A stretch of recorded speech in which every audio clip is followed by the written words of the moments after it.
Investment से मैंने power of compounding को समझा कि अगर आपको महीने का 1% के हिसाब से भी आपका पैसा बढ़ता है, सिर्फ 1%, तो साल का 12% बढ़ता है। रूल ऑफ 72 के हिसाब से आपका हर 6 साल में पैसा डबल हो जाएगा। वो जो डबलिंग आप सीख जाते हो ना, पैसे को डबल करना, आज आपके पास 1 लाख है, आपने 2 लाख किया, 10 लाख है, आपने 20 लाख किया, 1 करोड़ है, 2 करोड़ किया। तो जब आप डबलिंग सीख जाते हो, 1 करोड़ का 2 करोड़ हुआ, 2 का 4 हुआ, 4 का 8 हुआ, सो जो वो मल्टीप्लिकेशन इफेक्ट एक बार शुरू होता है ना, वो अमेजिंग है। आपने बोला इन्वेस्टिंग के लिए फर्स्ट स्टेप होगा, वो यही होगा। अगर आपको कुछ नहीं आता तो नए लोगों के लिए स्ट्रेट फॉरवर्ड में बोलूंगा, आप पैसिव फंड मतलब इंडेक्स फंड में पैसा लगा सकते हो। आप अपनी SIP करके वेल्थ को क्रिएट कर सकते हो। नमस्कार, मैं हूं तन्वी सिन्हा और आप देख रहे हैं बिजतक पर हमारा खास शो, जहां हम आपकी मुलाकात कराते हैं एक ऐसे पर्सनालिटी से जिन्हें पता है कि पैसे से पैसा कैसे कमाते हैं। उन्होंने अपने काम के जरिए सोसाइटी में अपनी एक पहचान बनाई है, साथ ही सोशल मीडिया पर उनका एक दमदार प्रेजेंस भी है। आज हम आपकी इसी सीरीज में मुलाकात कराएंगे एक ऐसे पर्सनालिटी, एक ऐसे शख्सियत से जिन्होंने 17 साल की उम्र से ही काम की शुरुआत कर दी थी और आज जब हम बात कर रहे हैं तो उनके YouTube पर करीब 60 लाख से ज्यादा सब्सक्राइबर्स हैं और उनका काम आज लोगों की मदद कर रहा है। तो चलिए उनसे आपकी मुलाकात कराते हैं। बहुत बहुत स्वागत है पुष्कर राज जी हमारे शो में आने के लिए और इतना वक्त देने के लिए। Thank you so very much. मुझे भी ऐसा लगता है कि आज का जो हमारा ये डिस्कशन है बहुत ही ज़्यादा एक्साइटिंग होने वाला है।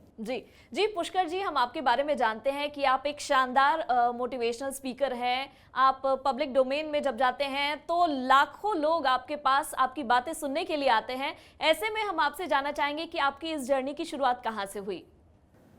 मुझे ऐसा लगता है कि there is a power in visualization. हम पावर ऑफ विजुअलाइजेशन की बात भी करते हैं कि आप चीज़ों को पहले विजुअलाइज करते हो और उन्हें फिर अपनी ज़िंदगी में ट्रैक करते हो। तो ये बात है 9th स्टैंडर्ड की। उस टाइम पे एक एक्टिविटी कराई गई थी मुझे। उस एक्टिविटी में क्या था मैं आप लोगों को बताना चाहूँगा कि एक ट्रेनर ने हमें बोला कि बहुत सारे लोग थे रूम में, उन सबको बोला कि आप सब अपनी आंखें बंद कर लो और इमेजिन करो कि एक बहुत बड़ा स्टेडियम है, उसमें खचाखच लोग भरे हुए हैं, आप बीच में बोल रहे हो, सब सुन रहे हैं, एंड जब आपकी स्पीच ख़त्म होती है, आप जाते हो, लोग पागल हो जाते हैं, एक्साइटेड हो जाते हैं, मोटिवेटेड हो जाते हैं। और इस तरीके से उन्होंने बहुत डिटेल में बात करी थी। आज मैं काफ़ी शॉर्ट में उसे बता रहा हूँ। तो जब मैं उसे विजुलाइज कर रहा था तो मैं ये अपने आप से पूछना चाह रहा था कि ये मैं अचीव कैसे करूँगा। मुझे ऐसा बनना है, मुझे ऐसी ज़िंदगी जीनी है, मुझे लोगों के लिए कुछ ऐसा करना है कि लोगों के अंदर एक कहते हैं ना आग लगा दें, तो वो काम मुझे करना है। उस टाइम पे कोई आइडिया नहीं था कि मतलब आप कह सकते हैं कि पब्लिक स्पीकिंग क्या होती है, how to become a motivational speaker मुझे नहीं पता था, कोई गाइड करने वाला भी नहीं था। मेरे पूरे सर्कल में कोई भी ऐसा व्यक्ति नहीं था जो इस तरीके से ट्रेनिंग्स करता हो या स्पीकर हो। तो जब वो एक्टिविटी कराई गई तो वहाँ पर काफ़ी सारे लोग थे, बट उसका सबसे ज़्यादा इम्पैक्ट मुझ पर हुआ क्योंकि वहाँ से एक सवाल आ गया कि ये कैसे होगा। ये बिल्कुल अलग चीज़ है, कोई फैक्ट्री लगाने की हम बात नहीं कर रहे, हम सिर्फ पैसा कमाने की बात नहीं कर रहे, हम लोगों की लाइफ को इम्पैक्ट करने की बात कर रहे हैं। तो उस टाइम पे तो रास्ता नहीं पता था, बट फिर मेरे दादाजी एक बात बोला करते थे तो वो मेरे को हिट करी कि भाई आपको गाड़ी वहाँ तक चलानी चाहिए जहाँ तक दिख रही है। अगर आपको कभी उन्होंने मुझे गाइड किया कि कभी आप गाड़ी लेके निकलो या बाइक लेके भी निकलो और फॉग हो रहा हो तो आप गाड़ी वहाँ तक लेके जाओ जहाँ तक आपको दिख रहा है, थोड़ा आगे जाओगे थोड़ा और दिखने लगेगा। तो ऐसा नहीं है कि आपको 20 किलोमीटर यहीं से दिख जाएगा। तो अगर जर्नी बहुत लंबी भी है तो आपको एकदम से हो सकता है पूरा रास्ता ना दिखे, बट थोड़ा सा एक स्टेप तो बढ़ाओ। तो जो मेरे लाइफ में स्टेप्स मिलते चले गए, रास्ते खुलते चले गए, विजन क्लियर हो गया था। उस दिन विजुलाइज कर लिया था कि लाइफ में एक्चुअली जाना कहाँ है, बट उसके लिए स्टेप बाय स्टेप स्टेप्स लेते चले गए और चीज़ें होती चली गई। जी बिल्कुल, वो बात भी हम बहुत बार सुनते हैं कि जब आप अपने कदम को बढ़ाते हैं तो आपके लिए दरवाजे और आपके लिए रास्ते ज़रूर खुलते जाते हैं। आपकी जर्नी की शुरुआत मात्र हमने सुना है 17 साल में हुई थी। कैसे आपने 17 साल की उम्र में, जैसे आपने बताया, आपने विजुलाइज तो कर लिया, लेकिन वो 17 साल में आपने कोचिंग इंस्टीट्यूशन खोला, कैसे काम किया, वो जर्नी कैसे शुरू हुई, वो थोड़ा सा समझना चाहेंगे। तो 9th से 12th जब मैंने फाइनल एग्जाम्स दिए बोर्ड्स के तो मेरी उम्र 17 साल हो गई थी। तो उस टाइम पे फिर से सवाल अंदर से आए कि अब क्या करना चाहिए।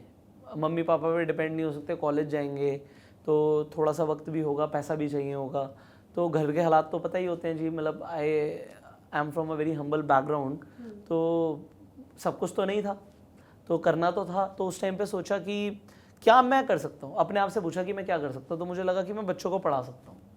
मैंने जो सीखा है 9th क्लास से लेकर 12th स्टैंडर्ड तक, मैंने अपनी पब्लिक स्पीकिंग स्किल्स इंप्रूव करी थी। तो मुझे लगा मैं लोगों को पब्लिक स्पीकिंग सिखा सकता हूँ, उनकी कहीं ना कहीं पर्सनल डेवलपमेंट में हेल्प कर सकता हूँ। तो अंदर से ये लगा, फिर मुझे लगा कि मैं एकेडमिक्स में भी लोगों को थोड़ा सा हेल्प कर सकता हूँ, बच्चों को पढ़ा सकता हूँ, कम से कम 6th क्लास तक की तो होम ट्यूशन दे ही दूंगा, मुझे ऐसा लगा। फिर मैंने कहा पुष्कर थोड़ा सा बड़ा सोचते हैं, व्हाट यू कैन डू। तो बड़ा सोचते सोचते हुआ कि क्या इंस्टीट्यूट खोला जा सकता है अपना।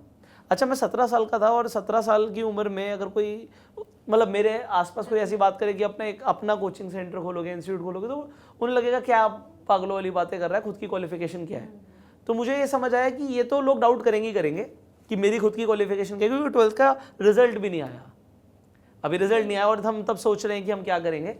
तो उस टाइम पे व्हाट आई डिसाइडेड कि करना तो कुछ बड़ा है, हम लोगों को हायर कर सकते हैं जो मुझसे अच्छे हों, उनको हम पे कर सकते हैं, उनको हम परसेंटेज बेसिस पर भी ला सकते हैं। सो मैंने स्टार्टिंग कुछ इस तरीके से करी थी। जैसे मैंने आपको बोला कि स्टेप हमने लिया तो भगवान ने भी हमेशा हाथ पकड़ा है, तो गॉड हैज़ बीन काइंड, ये तो मैं हमेशा ही बोल दूंगा। तो ऐसा एक इंस्टीट्यूट हमें मिल गया जो कि परफेक्टली डिज़ाइंड था, बना हुआ था, और वो हमने रेंट पे लिया सबसे पहले। वहाँ से शुरुआत करी, मार्केटिंग करी, लोग आए, और फिर एक इंस्टीट्यूट से 2 खोले, 2 से 3 खोले, 2 से 4 खोले। तो इस तरीके से स्टेप बाय स्टेप शुरुआत करी। एंड क्योंकि 17 साल की उम्र इसलिए मैं बोलता हूँ क्योंकि ज़्यादातर लोग उस एज में कुछ करने का डिसीजन नहीं लेते। बात ही नहीं मैंने कुछ बहुत बड़ा कर दिया, बात है कम से कम मुझे लगता है कि मैंने स्टार्टिंग करी और उससे लाइफ में बहुत कुछ हुआ। जी पुष्कर जी, यहाँ पर वही मुझे भी लगता है कि 17 साल एक ऐसा उम्र होता है जिस समय जो बच्चे होते हैं, जो स्टूडेंट्स होते हैं, वो ये सोच रहे होते हैं कि अभी मुझे लाइफ में करना क्या है, और आपने करना क्या है सोचने के बाद आपने शुरुआत भी कर दी थी, और आपके पास ये स्ट्रैटेजी दिमाग में थी कि अगर आपके पास अगर किसी चीज़ में अगर हुनर नहीं है तो आप उस हुनर को कहाँ से ला सकते हैं और अपनी चीज़ों को आगे बढ़ा सकते हैं। और यही हम अपने व्यूअर्स को यही समझाना चाहते हैं कि कोई उम्र नहीं होती है कि कब आप अपनी चीज़ों को, अपने अचीवमेंट्स को मतलब बढ़ा सकते हैं, अपने कैलिबर में और एडिशन कर सकते हैं। जब आपको जैसे कहते हैं ना, जब आँख खुले तभी से सवेरा, जब आपको समझ में आए तभी से आप अपने जीवन में बेहतर करने की शुरुआत कर सकते हैं। आपके बारे में हमने काफ़ी सुना है, आपने इतनी सारी चीज़ें अचीव की हैं, आप एक पब्लिक फिगर बन चुके हैं, लेकिन जिसके बारे में थोड़ा कम आप बात करते हैं वो है आपके स्ट्रगल्स।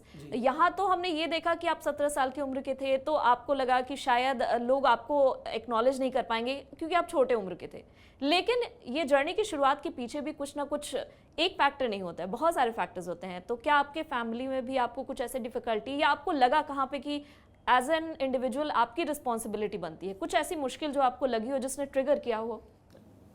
मैंने शायद ये इंसिडेंट कभी शेयर किया था कि जब मैं 12th स्टैंडर्ड में ही था, और 12th से जस्ट पहले की बात है, I can say 11th standard की बात है, तो मेरी गर्लफ्रेंड थी, और वो गर्लफ्रेंड मेरे से काफ़ी बड़ी थी उम्र में। तो she was in college and I was in school. So उन्होंने मतलब जैसे लड़कियां करती हैं या लड़कों के साथ भी ऐसा होता है, मैं खुद बोलता हूँ कि उन्होंने कुछ ऐसा नहीं किया होगा, शायद मैं ही डिजर्विंग नहीं था। तो उन्होंने जैसे बोलते हैं कि छोड़ दिया, और मैं बड़ा रोया, बड़ा इमोशनल हो गया। तो उन्होंने जब ऐसा बोला कि भाई हमें साथ में नहीं रहना, तो उन्होंने रीज़न दिया। रीज़न बहुत अच्छा था, रीज़न था कि तुम्हारा कोई फ्यूचर नहीं है।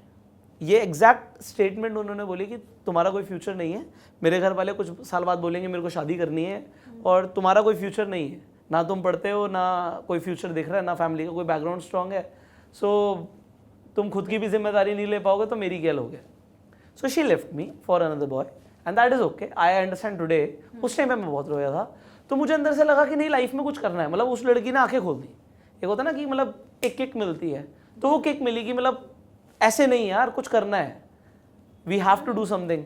तो पहले तो मैंने पढ़ाई करने की कोशिश करी, मैंने बुक्स खोली कि मुझे IIT में जाना है, ये करना है, वो करना है। पापा ने भी हमेशा बचपन से बोला था कि पहले इंजीनियरिंग कर ले, फिर सिविल सर्विसेज के लिए प्रिपेयर करियो, तो IAS ऑफिसर बन जाइयो, तेरे पास गाड़ी होगी, नौकर चाकर होंगे।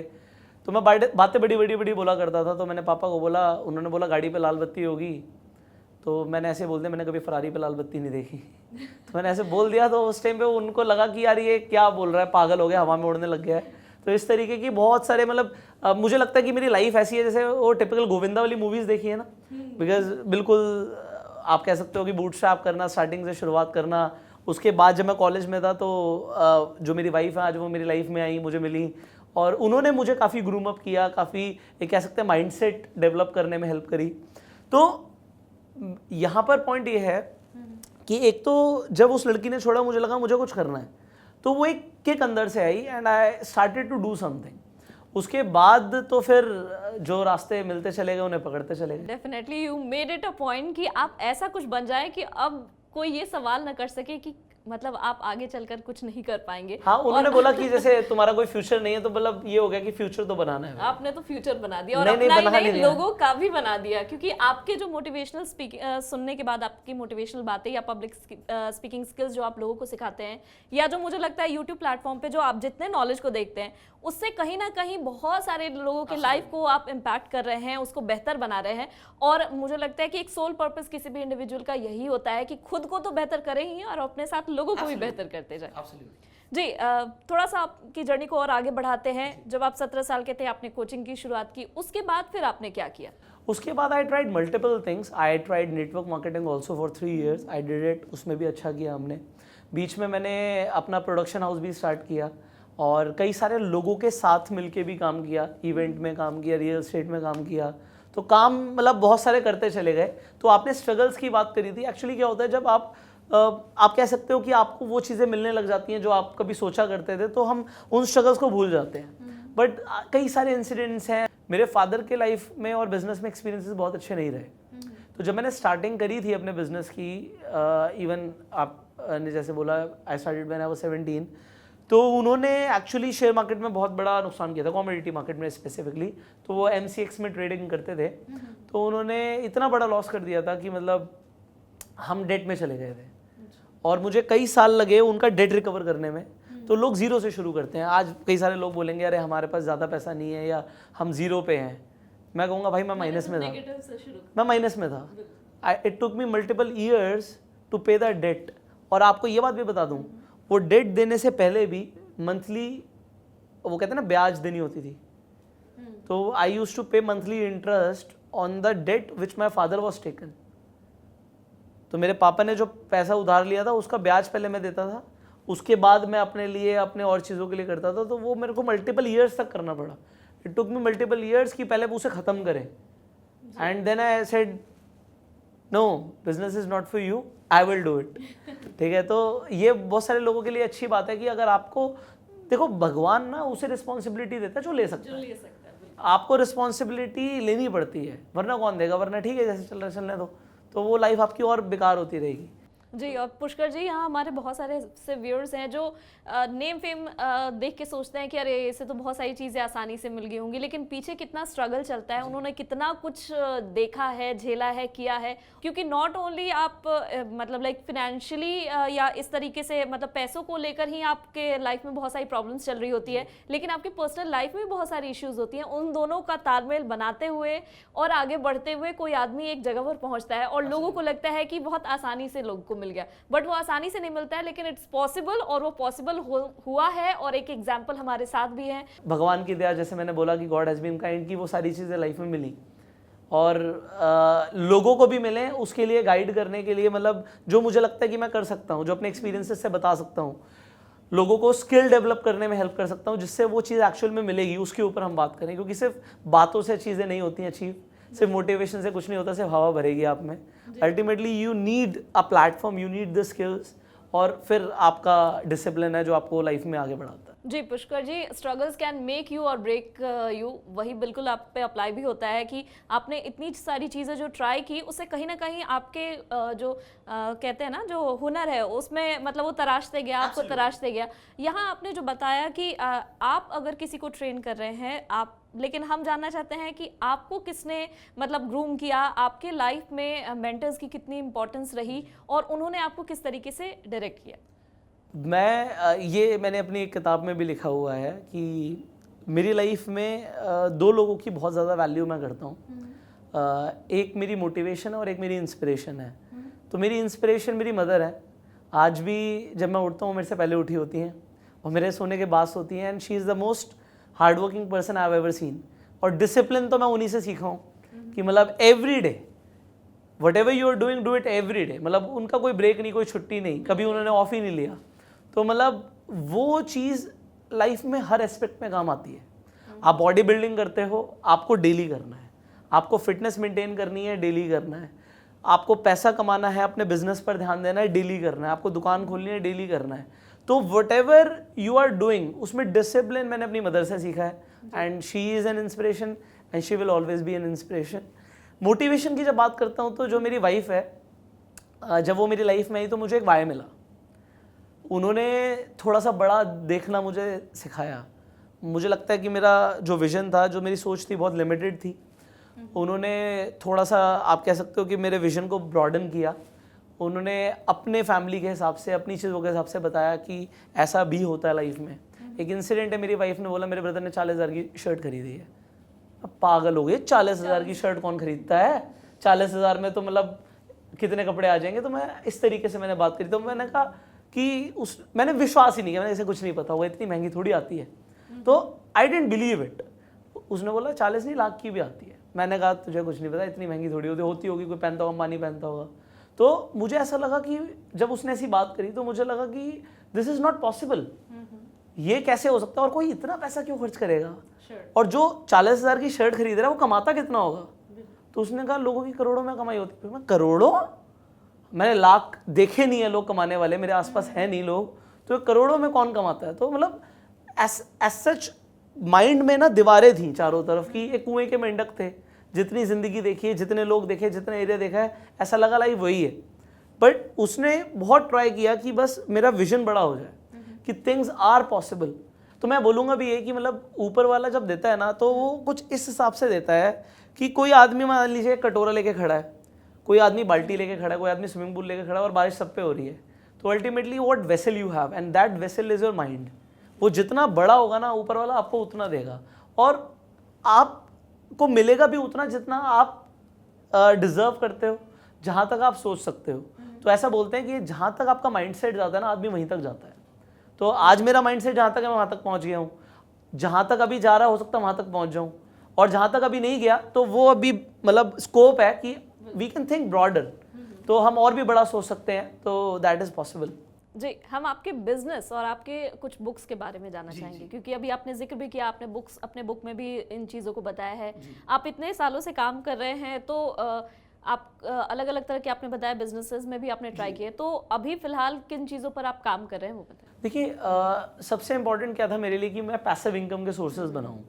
सो जो मैं पैसा कमाता गया उसे इन्वेस्ट करता गया, और इन्वेस्टमेंट से मैंने पावर ऑफ कंपाउंडिंग को समझा कि अगर आपको महीने का 1% के हिसाब से भी आपका पैसा बढ़ता है, सिर्फ 1%, तो साल का 12% बढ़ता है। रूल ऑफ 72 के हिसाब से आपका हर 6 साल में पैसा डबल हो जाएगा।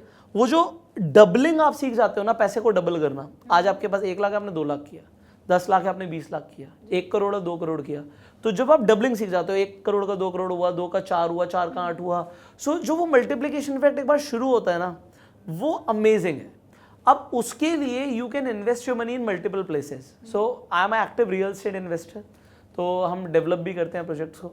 इसके अलावा I am into share market also. तो उसमें जब से मतलब अभी मेरी जब से उसमें आप कह सकते हो लर्निंग बढ़ती जा रही है, मुझे ऐसा लग रहा है कि मुझे कितना लिमिटेड पता है, और it is a very big field. तो I am enjoying actually share market as of now. इसके अलावा YouTube definitely is my business now. तो मैं इसे फुल टाइम बिजनेस लेके चलता हूँ, और काफ़ी सीरियस बिजनेस लेके चलता हूँ, क्योंकि इससे काफ़ी सारे लोगों की लाइफ भी इम्पैक्ट होती है, and definitely it pays good also. Brand promotions होते हैं, उनसे भी पैसा अच्छा आता है। फिर पैसिव इनकम के छोटे छोटे सोर्सेस कई सारे बन जाते हैं एज यू ग्रो अप। तो कई सारे एफिलिएट प्रोग्राम्स हैं, उनसे भी पैसा आता है। तो multiple things I have done जिनसे passively I can manage my life very easily. So this is as per the business part. When it comes to the book, तो मैं एक बुक प्रमोट करता हूँ अपनी, the last book for your best life.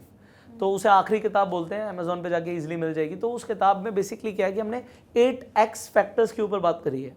तो मुझे लगता है 8 ऐसे फैक्टर्स हैं जिनसे एक बेमिसाल ज़िंदगी बन सकती है, और उसमें हमने 40 चैप्टर्स में 40 अलग अलग चीज़ों के ऊपर बात करी है।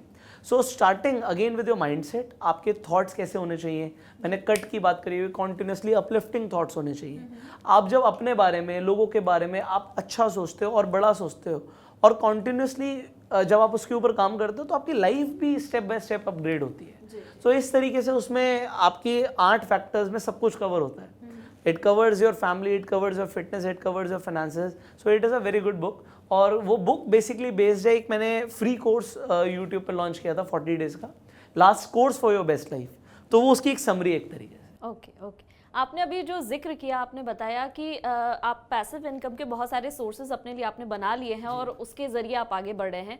हमारे व्यूअर्स भी ऐसा जानना चाहते हैं कि क्या कुछ पैसिव इनकम के सोर्सेज हो सकते हैं जो एक नॉर्मल इंडिविजुअल जो बहुत ज़्यादा मतलब टेक्निकली साउंड नहीं भी है तो वो शुरुआत कर सकता है, एक बेबी स्टेप्स लेते हुए वो आगे बढ़ सकता है। कुछ आप सजेस्ट कर सकते हैं हमारे व्यूअर्स? बिल्कुल कर सकते हैं। देखिए होता क्या है कि आज लोगों को लगता है कि इन्फ्लुएंसर के लिए कितना आसान है, ठीक है, कितना आसान है कि मतलब अगर मैंने कोई ब्रांड प्रमोट कर दिया, मान लीजिए कोई सैमसंग का, ओप्पो का नया फ़ोन आ गया, ऐसे बहुत सारे मैं टेक्नोलॉजी में नहीं हूँ बट किसी ने प्रमोट किया तो दे गेट मनी, उन्हें स्पॉन्सरशिप मिलती है। It is very easy for the influencers, but the thing is to become an influencer you need to have skills, you need to have the audience. तो जब आपको audience होती है तो आपके लिए पैसिव इनकम के सोर्सेज बनाना बहुत आसान हो जाता है। तो पहले तो मैं लोगों को बोलूँगा कि जो भी पैसा इस तरीके से मेरी वाली फील्ड से कमाना जाता है, क्योंकि देखिए एक रास्ता नहीं है, रास्ते तो बहुत सारे हैं, पर जो मुझे पता है मैं वो बता सकता हूँ। सो मैं बोलूँगा अगर आप किसी चीज़ में अच्छे हैं, किसी भी चीज़ में, चाहे वो खाना बनाना ही क्यों ना हो, अपनी एक ऑडियंस क्रिएट कीजिए।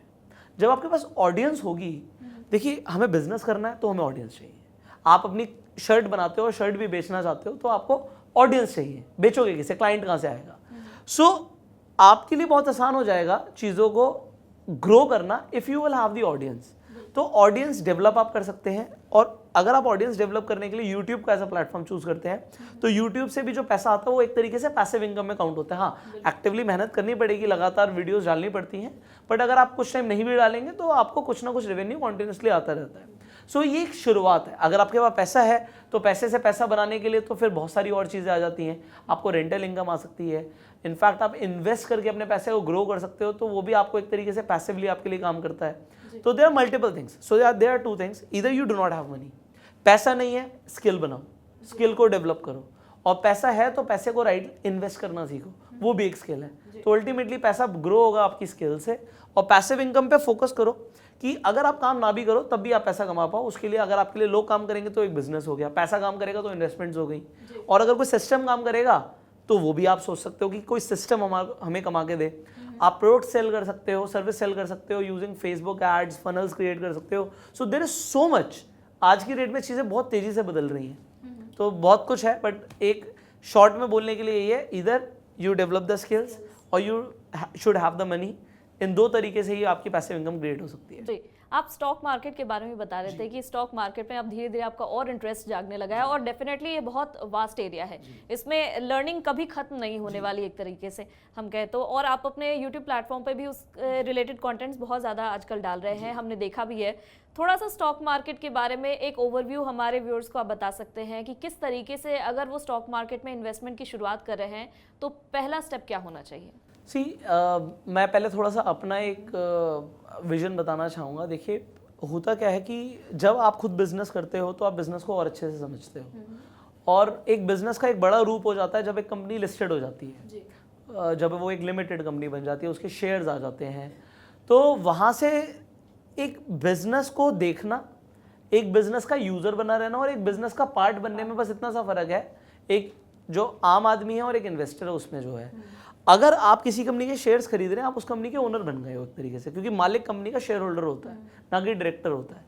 तो अगर हमारी किसी कंपनी में इन्वेस्टमेंट और कंपनी ग्रो करती है, हमारा पैसा ग्रो करेगा। सो इसमें फर्स्ट स्टेप जो आपने बोला इन्वेस्टिंग के लिए फर्स्ट स्टेप होगा, वो यही होगा कि आप जिन प्रोडक्ट्स को यूज़ करते हैं और वो कंपनीज अच्छी हैं, थोड़ा सा समझना पड़ेगा कि उनका सही दाम क्या होना चाहिए, जिसे हम इंट्रिंसिक वैल्यू निकालना बोलते हैं। तो अगर आप एक, इसे मैं थोड़ा टेक्निकल टर्म में बोलता हूँ, फंडामेंटल एनालिसिस समझ जाते हैं तो आप कंपनीज में इन्वेस्ट कर सकते हैं। और अगर आपको कुछ नहीं आता तो नए लोगों के लिए स्ट्रेट फॉरवर्ड में बोलूँगा, आप पैसिव फंड मतलब इंडेक्स फंड्स में पैसा लगा सकते हो।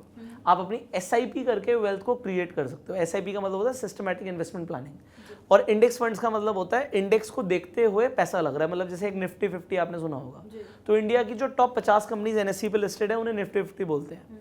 तो स्टॉक मार्केट को ओवर द ईयर्स ऊपर जाना ही है, तो आपका पैसा बढ़ेगा अगर आपने उन कंपनीज में पैसा लगाया जो इंडिया की टॉप कंपनीज है। तो आप निफ्टी 50 के हिसाब से अपनी SIP शुरू कर लीजिए, चाहे वो 1000 रुपये की क्यों ना हो, क्योंकि 1000 रुपये से आप अमीर नहीं बनोगे, बट 1000 रुपये की जो इन्वेस्टमेंट है उसकी एक आदत जो आपको पड़ गई वो आपको एक इन्वेस्टर की कैटेगरी में ले जाएगी, क्योंकि दुनिया के लेस देन 10% लोग इन्वेस्टर की कैटेगरी में आते हैं। तो और मेरा यहाँ पर रुझान इसलिए बहुत ज़्यादा है कि मैं जिन चीज़ों में खुद एक्टिवली इन्वॉल्व होता हूँ और मुझे लगता है कि जिनसे लोगों का फायदा हो सकता है, उन्हीं टॉपिक्स के अराउंड वीडियोस क्रिएट करने का मेरा प्रयास रहता है। देखो, जो आपके दिमाग में चलेगा उसके ऊपर वीडियो बनाना बहुत आसान है। जी बिल्कुल। तो जो चीज़ें मेरे दिमाग में चल रही हैं, जिन चीज़ों को मैं स्टडी कर रहा हूँ और मुझे लग रहा है इनसे मेरा फायदा हो रहा है, सामने वाले का भी हो सकता है, so why not to train people.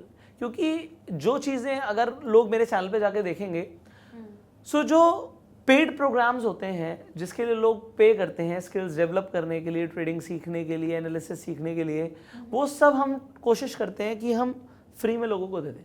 अब एज सच मैं कोई सेवा नहीं कर रहा, समाज सेवा, यूट्यूब भी मुझे पे करता है, बट लोगों का उससे क्यों फायदा हो रहा है? क्योंकि ये वो एक तरीके से फ्री प्लेटफॉर्म है। अब एड्स चलती हैं, वो एक रेवेन्यू सोर्स है हमारे लिए, तो कम से कम ये है कि मैं ये नहीं बोलूँगा कि भाई मैंने कोई NGO खोल रखी है, मैं लोगों की हेल्प कर रहा हूँ, लोगों को उसमें मज़ा आ रहा है, मुझे मज़ा आ रहा है, एंड जिन चीज़ों में मैं इन्वॉल्व हूँ वो लोगों को क्यों ना शेयर किया जाए। So this is my main focus कि भाई जो चीज़ आप कर रहे हो उससे आपका फ़ायदा हो रहा है, आप लोगों को दो, और लोगों की हेल्प हो रही है तो हम आगे बढ़ते रहेंगे, उसमें कोई दिक्कत ही नहीं। हम आगे बढ़ सकते जिग जिगलर ने एक बात कही थी कि आप अगर लोगों को वो देंगे जो उन्हें चाहिए तो आपको वो मिल जाएगा जो आपको चाहिए। बस हेल्प एनफ पीपल, आपकी जो भी सर्विस है, जो भी आपकी चीज़ है, वो उतने लोगों तक पहुँचे, इसे मेक श्योर करो।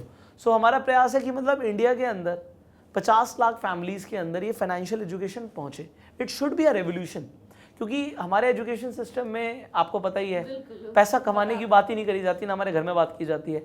इसीलिए कहीं ना कहीं जो मानसिकता है वो इस तरफ नहीं है कि हमें पैसे को ग्रो करना है या पैसा कमाना है या वेल्थ क्रिएशन, ये सब बात ही नहीं की जाती। और पुष्कर जी, यहाँ पर ये भी होता है बहुत बार जब ज्यादा पैसे के पीछे लोग भागते हैं ना, उसको भी बहुत लोग नेगेटिवली लेने लगते हैं। Absolutely, it's not anything bad अगर आप पैसे के बारे में सोच रहे हो, पैसे को कैसे बढ़ाना है उसके बारे में सोच रहे हो, लेकिन आप मतलब उसको एक कहते हैं ना, एक सिस्टमैटिक तरीके से काम कर रहे हो और उसके बारे में अगर फोकस भी कर रहे हो तो वो बुरा नहीं है। पता नहीं उसके पीछे एक स्टिग्मा अटैच हो गया है कि ज्यादा पैसा अगर कोई कर रहा है तो वो नेगेटिव है। वही लाइफ में आधी से अधिक चीजें तो पैसे पे डिपेंडेंट है। Definitely we are not ignoring the वैसी चीजें जो हमारे वैल्यू सिस्टम को डिस्टर्ब कर रही है, तो फिर हम पैसे के बारे में क्यों नहीं सोच सकते हैं? एब्सोल्युटली, इंडिया में थोड़ा सा ये टैबू ही माना जाता है कि पैसा आ जाएगा। मेरी दादी बोलती हैं आज तक कि ज़्यादा पैसा आ जाएगा तो बुद्धि भ्रष्ट हो जाती है।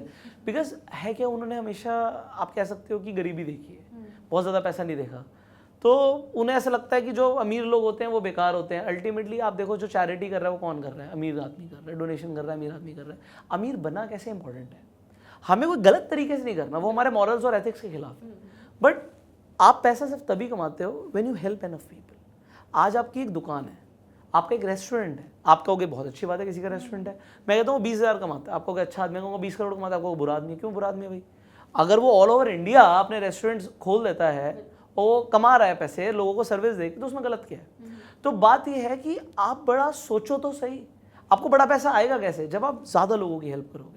आपका प्रोडक्ट या सर्विस अच्छी होनी चाहिए, लोगों को इम्पैक्ट करनी चाहिए, और फिर बिजनेस, क्योंकि I am a business coach, तो आई टॉक अबाउट दिस कि डिपेंड करता है आपका बिजनेस B2C है, B2B है, आप किस तरीके से बिजनेस कर रहे हो, अगेन नंबर ऑफ क्लाइंट्स कितने हैं और उनको कितनी सर्विस दे पा रहे हो, तो इसके ऊपर बहुत ज़्यादा डिपेंड करता है कि आप कितने पैसे कमाने वाले हो। और फोकस करना चाहिए, पैसे के ऊपर फोकस नहीं करोगे, किस चीज़ के ऊपर करोगे? क्योंकि पैसा ऐसे थोड़ी आ जाएगा, बरसे का थोड़ी, गड़ा हुआ थोड़ी मिलेगा, कमाना पड़ता है, अट्रैक्ट करना पड़ता है, तो उसके लिए you have to do something, तो करो। बिल्कुल। यहाँ अभी स्टॉक मार्केट से जुड़ा एक और सवाल मैं लेना चाहूँगी। आपने बताया कि SIP के थ्रू हम शुरुआत कर सकते हैं, लेकिन बहुत बार ऐसा होता है जो लोग डायरेक्टली अगर स्टॉक मार्केट में इन्वेस्टमेंट करते हैं, वो जो मार्केट में उतार चढ़ाव है उसको लेकर काफ़ी ज़्यादा घबरा जाते हैं। उन लोगों के लिए आप क्या मैसेज देना चाहेंगे? वो क्यों, मतलब क्योंकि इसमें कहते हैं ना, ज़्यादा समय तक टिकेंगे तब आपको उसका रिटर्न भी दिखेगा। बट अगर आप स्पेसिफिक स्टॉक इन्वेस्टिंग कर रहे हैं तो यहाँ पे एक चीज़ ध्यान रखनी पड़ती है, कौन से स्टॉक्स, जिन स्टॉक्स की मार्केट कैप बड़ी है, जो मतलब आप कह सकते हो महंगे स्टॉक्स हैं, महंगे स्टॉक्स हैं, एक होता है पेनी स्टॉक्स जो सस्ते स्टॉक्स होते हैं। तो जब आदमी नया आता है ना, सोचता है मेरे पास ज़्यादा शेयर आ जाएंगे, तो पेनी स्टॉक्स में इन्वेस्ट करता है। वो सस्ता है, उसे लगता है सस्ता है तो बढ़िया है, बट सस्ता बढ़िया नहीं होता, उसे लगता है ज़्यादा आ जाएगा। तो सस्ता है तो किसी बात से सस्ता है, किसी चीज़ के लिए सस्ता है। तो कहने का मतलब यहाँ पर क्या है कि आप पहली बात तो स्टॉक पिकिंग, क्योंकि हमारे पास 5,000 से ज़्यादा लिस्टेड कंपनी है, तो कौन सी कंपनी का स्टॉक बहुत मैटर करता है। मैं कहूँगा स्टार्टिंग में आप लार्ज कैप और ब्लू चिप पे फोकस करो, क्योंकि अगर मार्केट गिरती भी है ना तो उनमें करेक्शन जो आएगा वो ड्रास्टिकली डाउन नहीं होगा।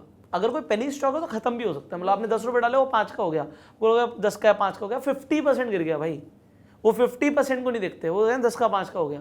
बट अगर 1000 का 500 हो गया तो 500 रुपये टूट गया, तो वो परसेंटेज सेम है, बट वो परसेंटेज आपको जो बड़े स्टॉक्स हैं उनके अंदर गिरावट आपको ज़्यादा नहीं मिलेगी। तो अगर आप खुद से स्टॉक सिलेक्शन कर रहे हैं तो आप पहले फोकस कीजिए कि आप निफ्टी 100 से बाहर नहीं जाएंगे। तो जो इंडिया की टॉप 100 कंपनीज है उनसे बाहर मत जाइए, उन्हीं में से सिलेक्ट कीजिए कि आपको कौन सी कंपनी में पैसा लगाना चाहिए। जी। थोड़ा सा और आगे बढ़ते हैं, और अभी बीच में हम रैपिड फायर राउंड एक कर लेते हैं, ताकि थोड़ा सा और हमारे जो व्यूअर्स हैं उनको थोड़ा सा इंटरेस्टिंग हो जाएगा। शॉर्ट में मैं आपसे सवाल करूंगी और आपको मे बी 1 वर्ड आंसर देना। 1 वर्ड? ओह माय गॉड, कोशिश कीजिएगा। मैंने कभी 1 वर्ड आंसर्स नहीं दिए हैं, this is the first time. सबसे पहला सवाल होगा, डिस्क्राइब योरसेल्फ इन 1 वर्ड। सोचना नहीं है, फट अरे इतना अच्छा, ऐसे इसमें ऐसे होता है, मुझे पता नहीं। स्पॉन्टेनियस। Family man. अपसेट होने पर आप क्या करते हैं? घूमने चला जाता हूँ। ओके। सबसे favourite destination? Greece. You have been there? Yeah been there. Okay. तभी फेवरेट होती है ना। नहीं, मैं तो देख के भी बहुत खुश हो जाती हूँ कि अच्छा, ये जगह अच्छी है, and it's in my to do list, like यहाँ जाना है मुझे।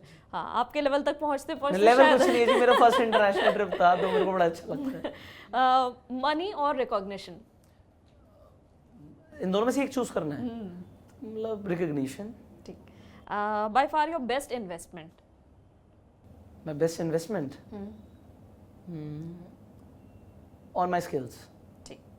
और ये मुझे लगता है कि हमारे व्यूअर्स को भी यहाँ समझना चाहिए कि आप जहाँ पहुँचते हैं उसमें आपके स्किल्स में अगर आपने सही इन्वेस्टमेंट किया, सही चीज़ में इन्वेस्टमेंट किया, तो आपको ज़रूर जो आप चाहते हो मिल जाएगा।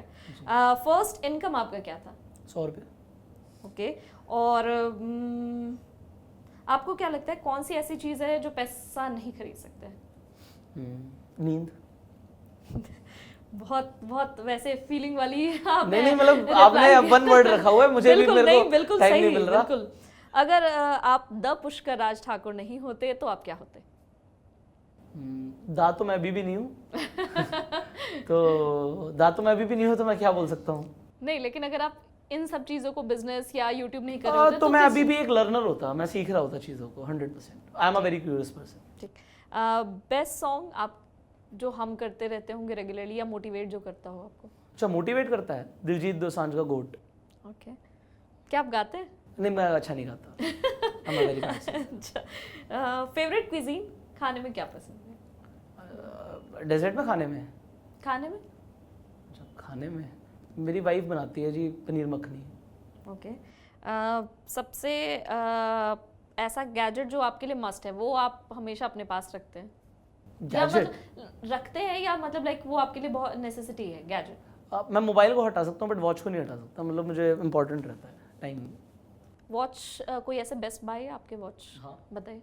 नहीं बेस्ट बाय मतलब I made a very good investment in Rolex. मुझे कल ही पता लगा, मैंने अपने लिए खरीदी थी ये और एक वाइफ के लिए खरीदी थी। तो अभी है नहीं इंडिया में, अगर कोई खरीदता होगा तो उन्हें पता होगा कि मतलब बहुत शॉर्टेज है।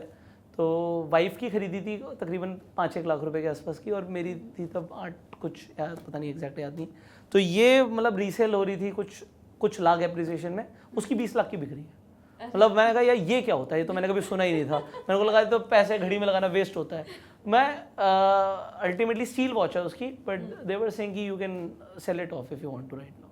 तो it is a good investment. तो मतलब मुझे लगा आपसे यही खरीदेंगे।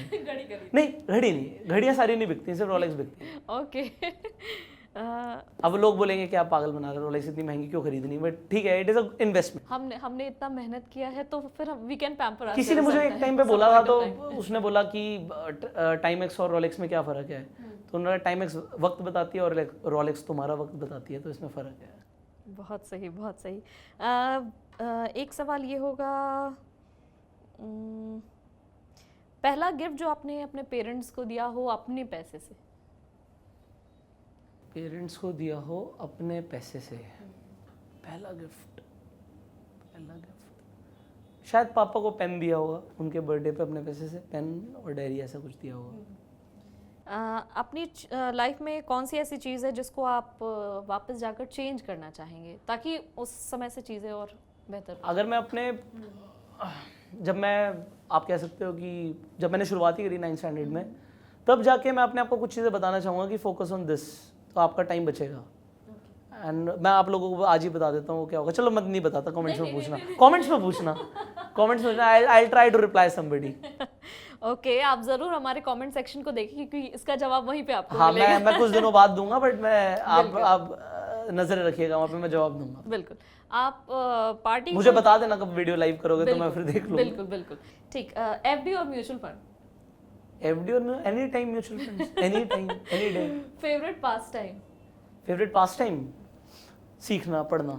ओके, बहुत मजेदार हमें जवाब मिले और बहुत अच्छे तरीके से मिले। मतलब मैं आपको बता देता हूँ, यूट्यूब वीडियोस जेन्युइनली, मतलब मैं स्पेसिफिकली देखता हूँ। ओके, मतलब ऐसे रैंडम कोई नहीं देखता, स्पेसिफिकली सर्च करके इस टॉपिक पर नॉलेज लेनी है, so I watch a lot of videos. आप किसी मतलब ऐसे यूट्यूबर का नाम लेना चाहेंगे जिनको एक सिंगल यूट्यूबर को किसी को भी फॉलो नहीं करता, हर किसी अलग अलग टॉपिक पे अलग अलग? I search the topic, I do not search the YouTuber, I search the topic. अगर मुझे कोई चीज़ खुद के लिए भी सीखनी है तो YouTube is a very vast, आप कह सकते हो यूनिवर्सिटी है, तो कुछ भी सीखना हो तो कई सारे लोगों ने मेहनत करी हुई है, और तो कुछ सब थोड़ा थोड़ा बताते हैं, बाकी आप अपनी रिसर्च अलग अलग जगहों से करते हो, so you gain knowledge. And I am a very curious person, तो मैंने बोला कि मेरे को हर सवाल के पीछे मैं एक क्वेश्चन मार्क लगा देता हूँ, ये है तो ये क्यों है, ये है तो ये कैसे है, तो वो कैसे होगा वो मेरे को जानने में बड़ा शौक रहता है, and YouTube helps me a lot. और मैं लोगों की भी क्यूरियोसिटी को फुलफिल करने की कोशिश करता हूँ कि जो इनके पोटेंशियल क्वेश्चंस हो सकते हैं अराउंड अ स्पेसिफिक एरिया, इसमें मैं अभी खुद काम कर रहा हूँ, तो वो क्वेश्चंस के आंसर्स उन्हें मिलते रहे। और मुझे लगता है कि सोशल मीडिया इसी तरीके से तो काम भी करता है कि अगर आप वैसे कंटेंट बना रहे हैं जिसकी लोगों को डिमांड है, फिर वो आप उनको सेटिस्फाई कर रहे हैं। अलग अलग तरीके से है, डिमांड है, कुछ एंटरटेनमेंट के ऊपर है, तो एंटरटेनमेंट की डिमांड है, एंटरटेनमेंट की डिमांड है, एब्सोल्यूट डिमांड एंड सप्लाई तो रहेगा ही, हर जगह रहेगा, वो तो आपने पीएचडी कर रखी है ना इकोनॉमिक्स में, आपको ज़्यादा पता है डिमांड एंड सप्लाई। यहाँ पर मैं आपसे ये चीज़ जानना चाहूँगी क्योंकि हम अभी सोशल मीडिया की बात कर रहे हैं, तो सोशल मीडिया काफ़ी सालों से काम कर रहा है, लेकिन जब कोविड पैंडेमिक के बाद से और उसके दौरान जिस तरीके से social media as a boom उभर कर आया है, यूट्यूब प्लेटफॉर्म, इंस्टाग्राम, ये सब पे बहुत ज़्यादा कंटेंट हमें मिलने लगे हैं। वैसे लोग जिनको बहुत इजीली चीज़ें समझ में नहीं आती थी, उन्हें लगता था कि ये कहाँ से सीखे, कहाँ से समझे, उनके लिए भी सोशल मीडिया एक प्लेटफॉर्म हो गया। जैसा आप बता रहे हैं कि वो सर्च कर सकते हैं आसानी से, चीज़ों को मतलब वहाँ से समझ सकते हैं, एक यूनिवर्सिटी हो गई है। आप उसको कितना इम्पोर्टेंट मानते हैं और साथ ही उसके प्रोज एंड कॉन्स को किस तरीके से देखते हैं? प्रोज तो 100% बहुत सारे हैं, क्योंकि आप बहुत कुछ सीख सकते हो, इनफैक्ट फ्री में सीख सकते हो, और कौन से हैं कि आप डिस्ट्रैक्ट हो जाते हो, बिकॉज यूट्यूब आपको बहुत सारी चीज़ें सर्च करता रहता है, तो मैं स्पेसिफिकली किसी टॉपिक के लिए जाता हूँ, बट अगर कुछ और भी इंटरेस्टिंग दिख जाता है तो फिर आप डायमेंशन चेंज कर देते हो, और फिर लोग बहुत सारा टाइम वेस्ट भी कर देते हैं। मतलब मैं अपने आप को बहुत कंट्रोल करके रखता हूँ कि मतलब जिस चीज़ के लिए मैं आया हूँ वो चीज़ मुझे चाहिए, क्योंकि है तो फिर बहुत कुछ, तो आप डिस्ट्रैक्ट होते हो और आपका माइंड डिस्ट्रैक्ट होना नहीं चाहिए, अदरवाइज आप किसी चीज़ पे फोकस नहीं कर पाओगे, और फोकस नहीं कर पाओगे तो रिजल्ट नहीं मिलेगा। तो वो सिर्फ सोशल मीडिया से शुरू होता है, बट लाइफ की हर फेज में जाता है। आप किसी से कॉन्वर्सेशन कर रहे हो, आप अपना बीच में मोबाइल निकाल के देखते रहोगे, तो आप डिस्ट्रैक्ट होना पसंद कर चुके हो कि मैं डिस्ट्रैक्ट होना चाहता हूँ, तो आप वैल्यू नहीं कर पाते, और वो साइकोलॉजिकली आपको बहुत इम्पैक्ट करता है, वो सबकॉन्शियस माइंड तक जाके आपकी कंडीशनिंग को इफेक्ट करेगा। जी, यहाँ पर हमारे व्यूअर्स ज़रूर जानना चाहेंगे आर्ट ऑफ पब्लिक स्पीकिंग। इसको मास्टरी करना तो एक नेक्स्ट लेवल की बात है, but public speaking is not very comfortable for a lot of people. उन्हें बहुत इजीली लोगों के सामने बात करना या अपने ग्रुप मीटिंग्स में भी बात करना कंफर्टेबल नहीं लगता है, तो वैसे में क्या स्टेप्स होने चाहिए, किस तरीके से वो उसकी शुरुआत कर सकते हैं, आपसे कैसे सीख सकते हो? देखिए, इसमें क्या है कि आप जो अंदर से हो उसे बाहर आने दो। जेन्युइनली मैं बता रहा हूँ, 99% लोग बहुत ज़्यादा गड़बड़े करने वाले हैं, अपना मजाक उड़वाने वाले हैं, वो मैंने भी किया है। मतलब स्टार्टिंग में एग्जाम्पल, लड़कों को लड़कियों से बात नहीं करनी आती, मैं कहूँगा मुझे नहीं आती थी, मतलब स्टार्टिंग में किस तरीके से बात करनी है नहीं आता। और अगर आप जो हो नहीं वो दिखाने की कोशिश करोगे तो आप बहुत बड़ी गड़बड़ कर दोगे। तो लोग लोगों के सामने जाने से डरते क्यों? क्योंकि उनके दिमाग में हज़ारों सवाल चल रहे होते हैं, लोग मेरे बारे में क्या सोचेंगे, क्या बोलेंगे, ये वो बहुत सारी चीज़ें चलेंगी दिमाग में। बट जब आप नेचुरली जो मन में आ रहा है वो बोलने लग जाओगे तो होगा क्या कि आपको सोचना नहीं पड़ेगा। अभी जैसे हम बात कर रहे हैं तो मैं बहुत ज़्यादा सोच के नहीं बोल रहा, जो मन में आ रहा है, आपने रैपिड फायर किया तो वो मन में आ रहा है। अब जब स्टेज पे जाते हो ना तो एक ऐसा बोलते हैं कि मौत के डर से बड़ा डर होता है लोगों के सामने, और मेरे साथ हुआ है exactly. When I was in 10th standard तो मैंने स्कूल असेंबली में एक डिबेट के लिए प्रिपेयर किया था, मैंने बहुत मजाक उड़ा था। सो आई हैड 2 ऑप्शंस, इधर मैं कभी ज़िंदगी में पब्लिक स्पीकिंग ना करूं या फिर इसे इतना इंप्रूव कर लूं कि मेरी पहचान इससे बन जाए। तो वो 2 ऑप्शंस थे मेरे पास, और यही चीज़ मैं लोगों को बताना चाहूँगा कि पब्लिक स्पीकिंग एक दिन में इंप्रूव नहीं होती, बट उसके लिए क्या है, पहले जो मन में आ रहा है आप उसे बोलो। बट आप आज तो बहुत अच्छे नहीं हो, आज आपको बहुत सारी चीज़ें नहीं आती, तो ये मान के चलना कि आप जो बोल दोगे स्पॉन्टेनियस, ये तो लोगों को अच्छा नहीं लगेगा, बुरा लगेगा, बट उनका फीडबैक लो, देखो कि किसे किस बात पे अच्छा लगा, किस बात पे बुरा लगा। तो ह्यूमन साइकोलॉजी आपको समझनी पड़ेगी, और बहुत ज़्यादा एनालिसिस मोड में नहीं जाना। तो एक पैरालिसिस ऑफ एनालिसिस बोलते हैं, उस मोड में नहीं जाना। हमने क्या करना है कि जो मन में आ रहा है आप नेचुरल रहो, जितने नेचुरल रहोगे उतने इफेक्टिव रहोगे। और फिर पब्लिक स्पीकिंग जो आप बोल रहे हो ट्राई करो, do not just speak with the mouth, speak with the body. When I am speaking हाथ चल रहे हैं, फेशियल एक्सप्रेशन चेंज हो रहे हैं, तो आप बहुत ज़्यादा एक्सप्रेसिव बन जाते हो। इनिशियली तो ये कीजिए, और इसकी प्रैक्टिस बहुत कीजिए, मैं आज भी करता हूँ।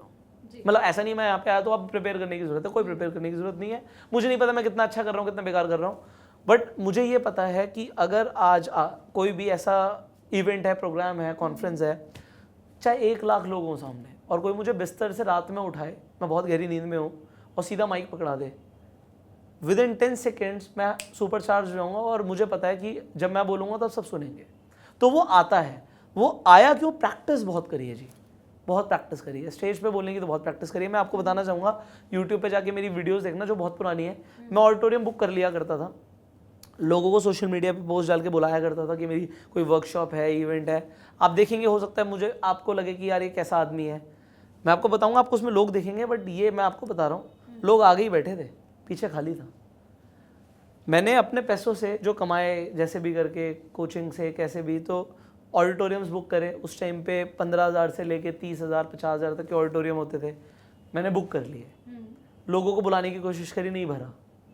एक बार तो ऐसा हुआ कि एक ऑडिटोरियम मैंने बुक किया, उसमें फ्रंट रो भी पूरी नहीं भरी। मैंने कैमरामैन को बोला पीछे से हट, आगे आ जा, इनके सर दिखने चाहिए, ठीक है, इनके सर दिखने चाहिए और यहाँ पे मैं दिखना चाहिए हूँ, दैट इज़ इट। एंड आप देखो ना, वो बैड एक्सपीरियंसेस थे, बैड नहीं बोलूँगा, बट वो ज़रूरी था, क्योंकि इतनी बार इवेंट्स करे हैं, इतनी बार कॉन्फ्रेंसेस करी हैं, इतनी वर्कशॉप्स ली हैं कि वो बोलना आ गया। तो वो प्रैक्टिस से ही परफेक्शन आएगी, जैसे प्रैक्टिस करनी पड़ेगी। मुझे लगता है कि आपने ये जो स्टेप बताया, इस तरीके से हम अपने आसपास के 4-5 लोगों के बीच में कुछ भी अपनी बातें रखने की कोशिश वहाँ से शुरुआत कर सकते हैं। आप किसी ग्रुप में होते हो ना, ट्राई करो, जो चीज़ सीखो उसे सिखा दो। एक तो लर्निंग का बेस्ट फॉर्म होता है टीचिंग। मैं आपको एक सीक्रेट बताऊं, मैं ये यूट्यूब वीडियोस क्यों बनाता हूँ, बोला आजकल आप स्टॉक मार्केट में वीडियोस क्यों बनाते हो? अपनी लर्निंग के लिए। मैं बोलता हूँ, मैं यहाँ पे कि मैं सेल्फिश हूँ।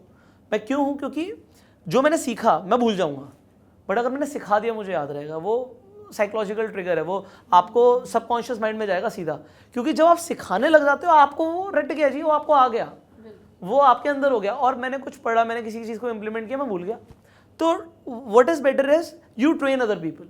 तो आपने कुछ भी सीखा, आपने फुटबॉल खेलना सीखा ना, सिखा दो लोगों को। आप ऑटोमेटिकली जब सिखाने वाले फेज में आओगे ना, तो आप एक्सप्रेस करोगे जो अंदर से है, बॉडी लैंग्वेज भी आएगी, और आप लीडर भी बन गए, तो हो गया काम। वो कहीं से भी हो सकता है। आपने खाना बनाना सीखा ना, सिखा दो किसी को। कोई चॉकलेट पेस्ट्री बनानी सीखी, सिखा दो किसी को। लर्निंग का बेस्ट फॉर्म है टीचिंग।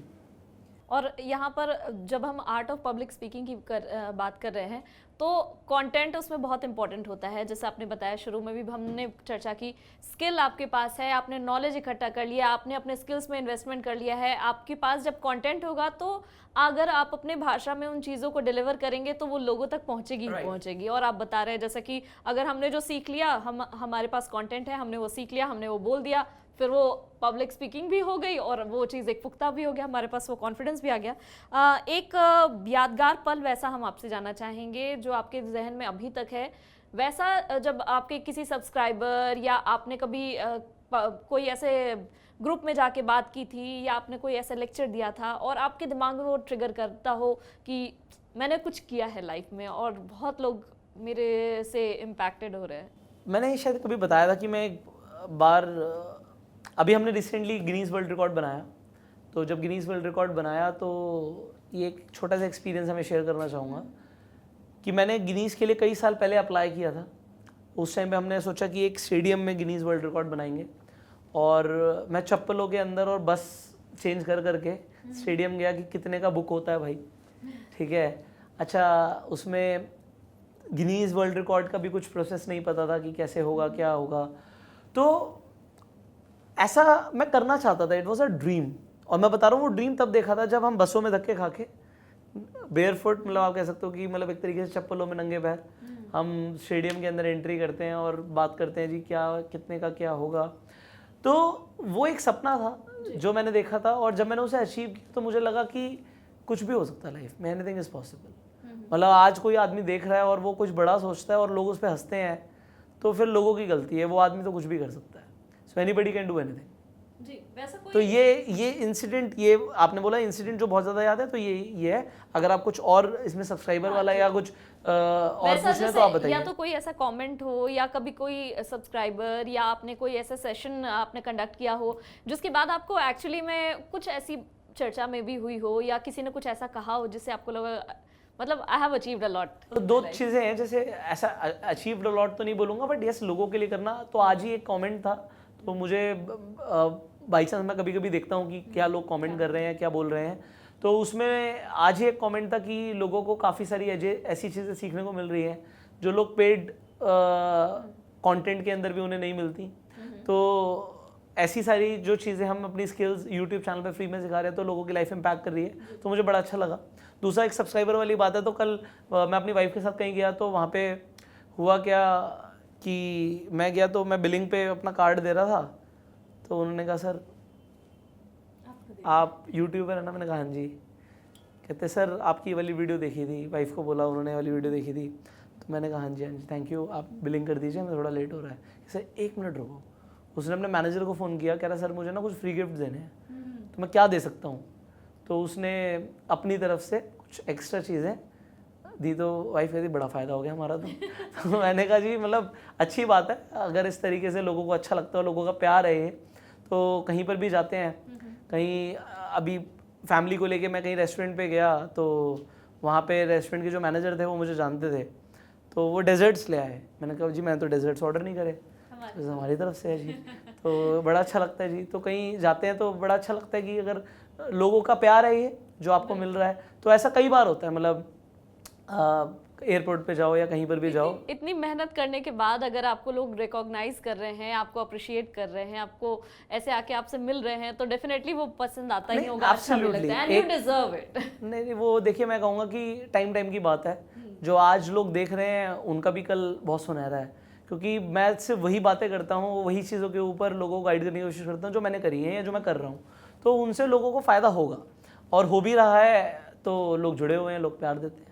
अच्छा, अंत में पुष्कर जी मैं आपसे ये जानना चाहूँगी, आगे आने वाले कुछ सालों में आप अपने आप को कहाँ देखते हैं? आपका अल्टीमेट जो कहते हैं ना गोल ऑफ योर लाइफ, या क्या आपका सोल पर्पस ऑफ लाइफ क्या है? अभी हमने आगे लोगों के लिए प्लान ये किया है कि हम थोड़ा सा ना फ्री एजुकेशन की तरफ और ध्यान देने वाले हैं। तो we are planning something big, जिसके अंदर लोगों को सबसे पहले will start with financial education, will provide free financial education, कि वो जो हमारा गोल है वो अचीव हो। देखिए एक टाइम होता है लाइफ में जब आप एक ऐसे स्टेज पर होते हैं कि आपके पास उतना है कि आपकी अच्छी लाइफ कट सकती है। Now it is time to do something for people. और मैं ये बोल रहा हूँ कि मैं कोई एज ए NGO नहीं करने वाला। अगर मैं फ्री करने वाला हूँ उसका मतलब ये नहीं कि मतलब वो हमेशा फ्री है। तो उससे कहीं ना कहीं मतलब मुझे लगता है कि लॉन्ग टर्म में मुझे फ़ायदा हो सकता है, बट आज अगर मैं उस चीज़ की इन्वेस्टमेंट कर सकता हूँ लोगों के लिए, सो आई विल डू इट। सो हमारा अभी एक विजन है कि हम लोगों की लाइफ इम्पैक्ट करें। लोग आज की डेट में एजुकेशन पे बहुत पैसा खर्च करते हैं, beat anything, beat academics, beat skills. So हमारा फोकस है starting from financial education will come to जो ये कॉम्पिटिटिव एग्जाम्स की प्रिपरेशंस हैं, पीपल चार्ज अलॉट। हमने भी बहुत पैसा दिया है, लाखों रुपए हमने दिया अपने इंजीनियरिंग की जब एंट्रेंस के लिए प्रिपेयर कर रहे थे। लोग सस्ता कर रहे हैं, हम फ्री कर देंगे, मतलब हमारा विजन है ये, हम फ्री कर देंगे और बेस्ट क्वालिटी लोगों को फ्री में ही मिलेगी। लोग कहते हैं ना जी अगर लोगों के लिए करना है यूट्यूब पे कर दो, तो हम ट्राई करेंगे कि हम यूट्यूब पे ही फ्री कर दें लोगों के लिए, और उसके लिए we are investing, we are planning something big. तो वो as a company, as a production house will do it. Okay, आपने बीच में अभी फाइनेंशियल लिटरेसी की बात की, तो वो आपको क्या लगता है कितना इंपॉर्टेंट है और किस स्टेज ऑफ लाइफ से वो मिलनी चाहिए, और स्पेशली इंडिया की अगर हम बात करें तो? जो हमें मिलती नहीं है बचपन से। मतलब आज मेरा बच्चा है तो मुझे उसे पैसा कमाना सिखाना है, मतलब how do you earn money उसे पता होना चाहिए। मतलब सिर्फ पापा पैसे नहीं देते, पापा के पास पैसे कैसे आते हैं ये भी समझो। तो मतलब बच्चों को ये होता है पैसे चाहिए पापा के पास जाओ, तो क्यों जाओ पापा के पास, व्हाई कांट यू अर्न। सो वो जितनी जल्दी उसे मैं सिखा सकता हूँ, जो वैल्यू समझा सकता हूँ, वो I try to do it. और फाइनेंशियल एजुकेशन की इतनी ज़्यादा ज़रूरत है, क्योंकि अगर आप देखोगे मिडिल क्लास फैमिलीज़ में जो ज़्यादातर झगड़े होते हैं वो पैसे के अराउंड होते हैं। बीवी को बोलता है इतने, हस्बैंड बोलता है कि इतने पैसे क्यों खर्च कर दिए, वो कहते तुमने दिए ही कितने थे, अन भाई भाई में लड़ाई हो रही है प्रॉपर्टी के चक्कर में। अब बहुत सारी ऐसी चीज़ें हैं क्योंकि they can not earn immediately a lot, तो वो लगता है कि यार बड़ी तंगी में है, सारी चीज़ें स्टेप बाय स्टेप करनी पड़ेंगी। बट मैं आपको यही बोलूँगा कि you can become rich, it is not difficult. आपको it just take few years, कुछ टाइम का स्ट्रगल है, वो है। और मैंने बोला साल का स्ट्रगल है, मैंने ये नहीं बोला भाई रातों रात अमीर हो जाओगे, ऐसा कुछ नहीं है। इट टेक्स टाइम, बट वो जो टाइम लगेगा ना वो ज़रूरी है, वो ज़रूरी भी है, वो फेस से निकलना भी ज़रूरी है, तभी आप पैसे की वैल्यू कर पाओगे। भाई मैंने अपने इंस्टीट्यूट के लिए रोज़ सुबह 4 बजे उठ के, जब गली के कुत्ते भौंकते थे, पैम्फलेट स्कूटी पे रख कर सुबह बांटने गया हूँ, और वहाँ पर ये देखता था कि भाई 200 रुपये कौन ले रहा है पैम्फलेट के। वैसे अखबार में डलते हैं बीच में, आपका तो खैर पब्लिकेशन का काम है, बट मैं आपको बताना चाहूँगा कि मतलब उस तरीके से जो आपके जो न्यूज़पेपर में पैम्फलेट जलते हैं वो रोज़ सुबह खड़े होकर डलवाना और काम करना, तो जैसे एक एक रुपये की वैल्यू पता है, तो आज की डेट में भी वो समझ आती है कि पैसे की बहुत अहमियत है, उसकी वैल्यू है। पैसा एनर्जी है। हम तो इंडियन कल्चर में पैसे को भगवान बोलते हैं, हम लक्ष्मी माता बोलते हैं। तो आप जब ये बोलते हो ना कि पैसा सारी फसाद की जड़ है, पैसा बुरा है, तो आप एक्चुअली लक्ष्मी माता को अब्यूज़ कर रहे हो। वो उल्टा हो गया, और वो हुआ है जब से ये मुग़ल और अंग्रेज़ थोड़ा सा हमारी एजुकेशन को इम्पैक्ट करके गए हैं। Otherwise India has been rich, हमेशा से ही वो अमीर था। उसकी सिविलाइजेशन, उसके लोग, यहाँ पे जो बिज़नेस था, हर तरीके से लोगों की मानसिकता बहुत अच्छी थी। इंडिया में पहले सब खुद से काम करते थे, एवरीबॉडी वाज सेल्फ एम्प्लॉयड, तो लोग नौकरियां करना इतना ज़्यादा पसंद नहीं करते थे। लोग सोचते थे हम चाहे छोटा करें, अपना करें, इंडिपेंडेंट करें, बड़ा कर सकते थे। So people used to do this, but वो जब वो कहते हैं ना गुलाम बने, तो वो मानसिकता भी गुलाम वाली हो गई। लेकिन अब वापस से वो फेज आ रहा है और लोग धीरे धीरे अब इन्वेस्टमेंट के वैल्यू को भी समझ रहे हैं, शायद धीरे धीरे, लेकिन हो रहा है, हम लोग उसकी तरफ बढ़ रहे हैं। हम बिल्कुल बढ़ रहे हैं। इस वक्त इस साल हम अपना 75th इंडिपेंडेंस मना रहे हैं। तो वो इंडिपेंडेंस सिर्फ आज़ादी का मतलब ये नहीं हम आज़ाद हो तो क्या कर लोगे, मतलब यू नीड फाइनेंशियल फ्रीडम। तो पैसे से भी आज़ाद होना बहुत ज़रूरी है, मतलब आप वो कर सको जो आप करना चाहते हो, और उसके लिए उतने पैसे होने चाहिए कि हमारी लाइफ इम्पैक्ट ना हो, and that is the meaning of financial freedom. और ये तो हर किसी का हक है। अंत में पुष्कर जी, आप हमारे व्यूअर्स को कुछ मैसेज देना चाहेंगे? एब्सोल्युटली, मैं ये बताना चाहूँगा कि आप अपने लाइफ के 3 F's पे फोकस करो। ये 3 एरियाज हैं, इन 3 F पे फोकस करो। Number 1 is finance. आपको पैसे की तरफ ध्यान देना पड़ेगा। आप आज मानो या ना मानो, समझो ना समझो, अल्टीमेटली आज अब अगर आप स्कूल में भी हैं, कॉलेज में भी हैं, एक टाइम बाद आपके घर वाले कहेंगे कि भाई जाओ पैसे कमाओ। शादी होगी तो वाइफ पूछेगी या उसके घर वाले पूछेंगे भाई कितना कमाते हो, तो it will matter a lot. And ये आज अगर आप किसी भी फेज़ में हैं, आपके बच्चे हो गए तो उनकी एजुकेशन के लिए पैसा चाहिए, किसी भी फेज़ में you need money. So focus on that कि आप कैसे पैसे को ग्रो कर सकते हो, वेल्थ क्रिएट कर सकते हो। आपको एक्स्ट्रा एफर्ट डालने पड़े, इन्वेस्ट करना पड़े, you have to think in that direction. This is number 1। Second, focus on your family. मतलब ज़िंदगी का मज़ा ना अकेले नहीं है। बहुत सारे लोग कहते हैं मैं अकेले जीना चाहता हूँ, मतलब this is not the meaning of life. हम सोशल एनिमल हैं, फैमिली की वैल्यू है, साथ में लेके चलो। मतलब आप ये देखो, आपके जो पेरेंट्स हैं आप उनके साथ कितने साल हो, उनके लिए जो कर सकते हो ना, जितना कर सकते हो करो। आपकी वाइफ है, वो किस लिए आपके साथ है, वो सबको छोड़ के आई है आपके लिए। आपके हस्बैंड है, तो आप सोचो भाई एक ही तो है, तो उनकी वैल्यू करो, बच्चों को टाइम दो। तो आप अपनी फैमिली को टाइम दोगे ना, you will become a better person. और आपकी फैमिली साथ में आपके साथ कदम से कदम मिला के चलेगी। तो कहते हैं बहुत तेज़ी से जाना है आप अकेले जाओ, बट दूर तक जाना तो साथ में जाओ। सो वो फैमिली फ्रेंड्स आपको अपने साथ रखने हैं, ये सेकंड एफ है। और तीसरा फिटनेस, भाई फिटनेस पे ध्यान दो, मैंने ध्यान देना शुरू कर दिया है और ये बहुत इंपॉर्टेंट है, क्योंकि अगर आप फिटनेस पे ध्यान नहीं दोगे तो सब बेकार है। आपकी फैमिली आपके साथ है बट आप बेड पे पड़े हो, आपकी अगेन पैसे हैं लेकिन आप बेड पे पड़े हो, तो फिटनेस इज हाईली इंपॉर्टेंट। मतलब आपके कपड़े अच्छे लगते हैं आपके ऊपर जब आप फिट होते हो, तो वो बहुत ज़रूरी है, मैडम से सीखो। और मुझे लगता है कि कोविड के बाद से फिटनेस और हेल्थ को लेकर अवेयरनेस भी उतनी बढ़ी है, फिनेंस को लेकर भी उतनी ही जागरूकता बढ़ी है, क्योंकि बहुत लोगों के उस दौरान जॉब्स चले गए, उन्हें ऑल्टरनेटिव सोर्स ऑफ इनकम की ज़रूरत पड़ी। तो और फैमिली तो डेफिनेटली सब घर पे थे, तो घर के साथ जुड़ाव बढ़ गया। तो ये जो 3 F आपने निकाले हैं, ये मुझे लगता है कि this is app for this period, ये अभी जो समय हम गुजार रहे हैं, और ये आगे तक ये तीनों चीज़ें बहुत काम आएंगी लोगों के। और बहुत बहुत शुक्रिया पुष्कर जी, आप हमारे शो में आए, हमारे व्यूअर्स को अपनी लाइफ के बारे में, अपनी जर्नी के बारे में, साथ ही बिजनेस से भी रिलेटेड बहुत सारी चीज़ें आपने बताई, उसके लिए आपका बहुत बहुत शुक्रिया। Thank you so much for coming in. Thank you so very much. आपने बहुत अच्छे क्वेश्चंस निकाले हुए थे, बड़ी मेहनत करी हुई थी। इनफैक्ट आपकी पूरी टीम, आपके पूरे ग्रुप को भी thank you so very much कि आज ये हमारा डिस्कशन सक्सेसफुल हो पाया। Thank you so much. उम्मीद है आपको हमारी यह सीरीज पसंद आ रही होगी, और हम अपने इस सीरीज में आपकी जिन लोगों से मुलाकात करा रहे हैं उनसे आपको कुछ जानने और सीखने को मिल रहा होगा। अगर आपको हमारा आज का यह वीडियो पसंद आया हो तो इसे लाइक और शेयर जरूर करें। साथ ही हमारे चैनल बिज़ तक को सब्सक्राइब करना ना भूलें। धन्यवाद।